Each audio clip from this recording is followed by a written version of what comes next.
Hey, fine feathered friends.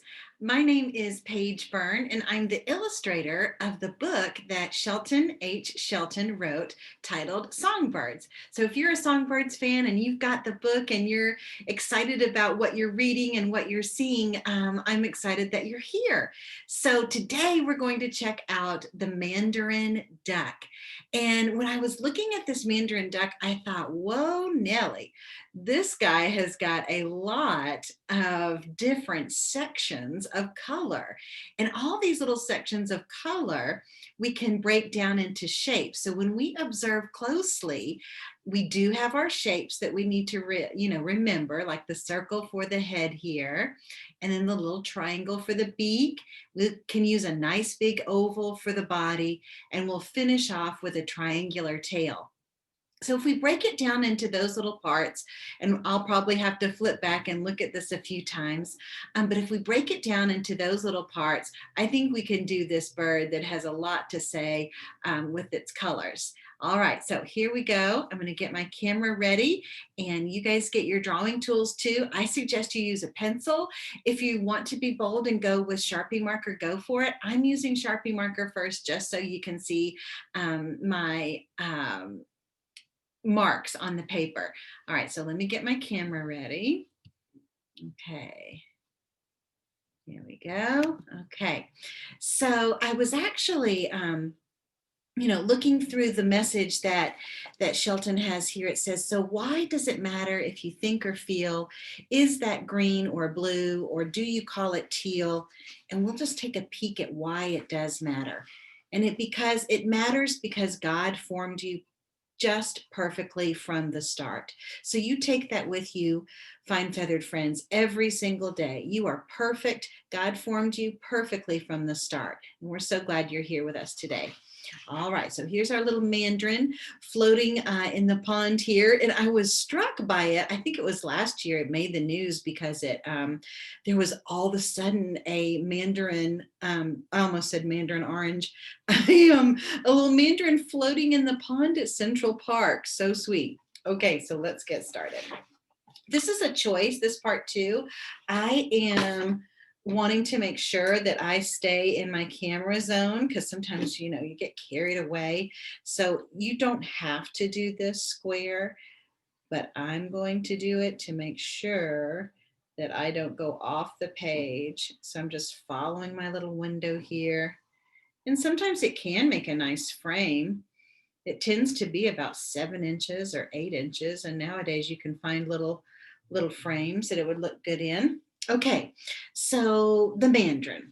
All right, let me get my reference again. We're going to start with that circle, and then we're going to add the beak. There it is. Okay. Scoot you over. Okay, so we're going to start with our circle. And I'm going to draw it nice and big today.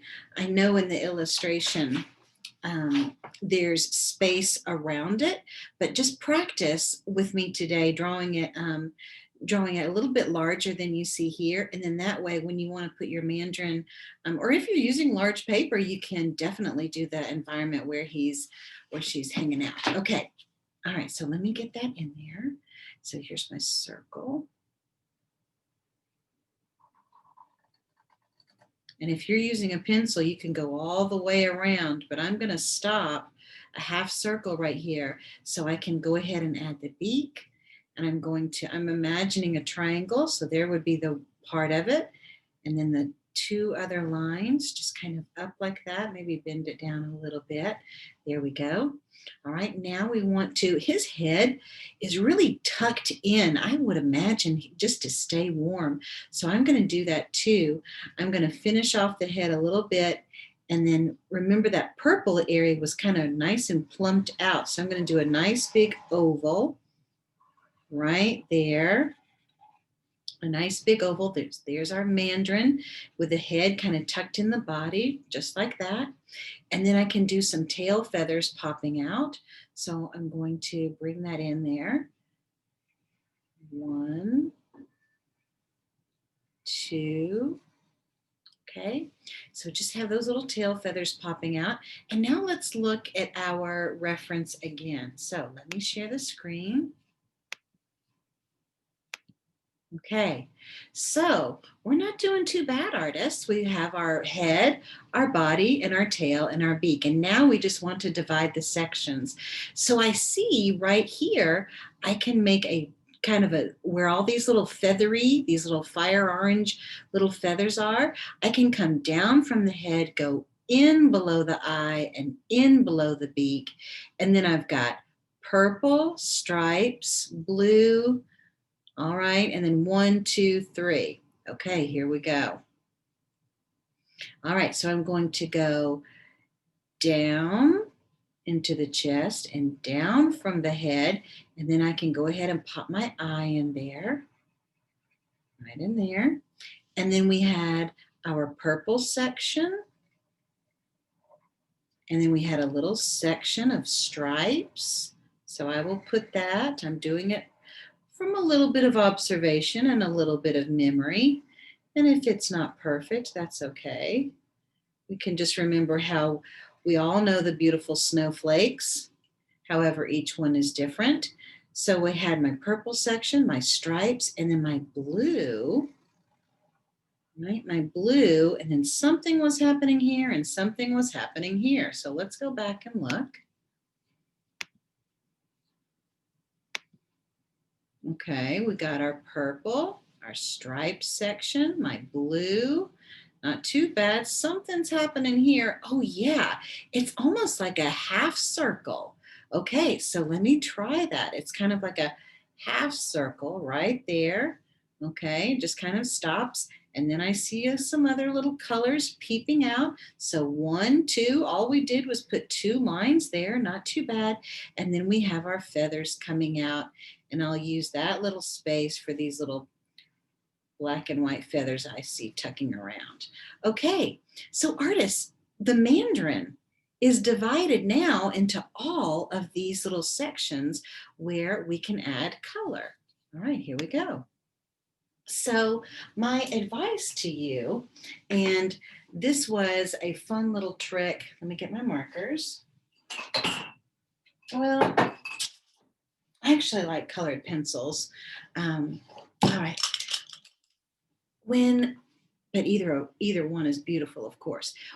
My art teacher reminded me if I want to go around the edges in certain spaces or certain colors, when I go around the edges like this first, I can kind of keep the color that I want right in there. And then I can fill it in and I'll lay my pencil down and now I can go a little bit faster and fill it in just like that.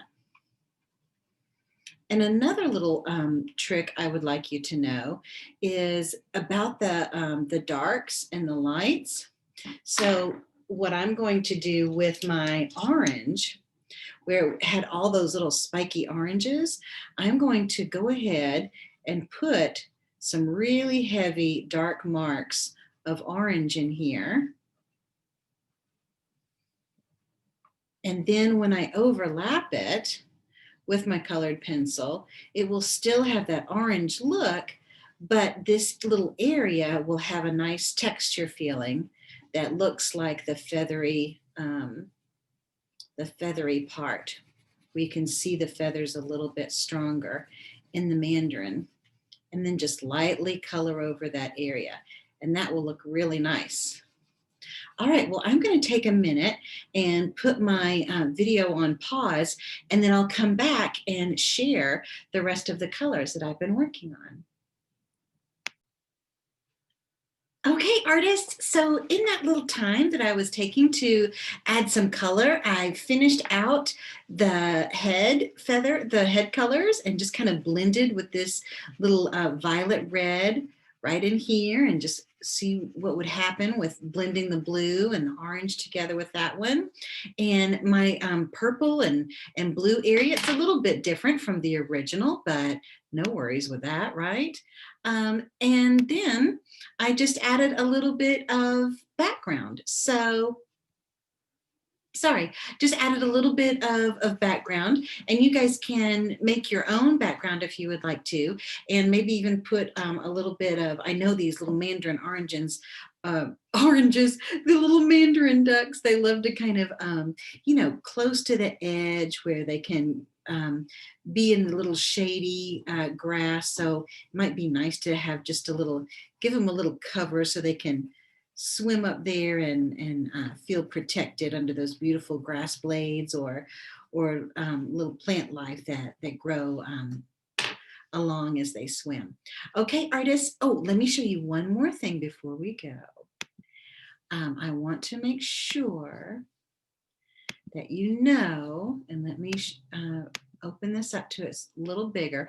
I want you to know that when you finish your drawing, if you put it on our website, what you're going to do, this is in a live link right here, but right here, do you have a fine feathered friend to share with us?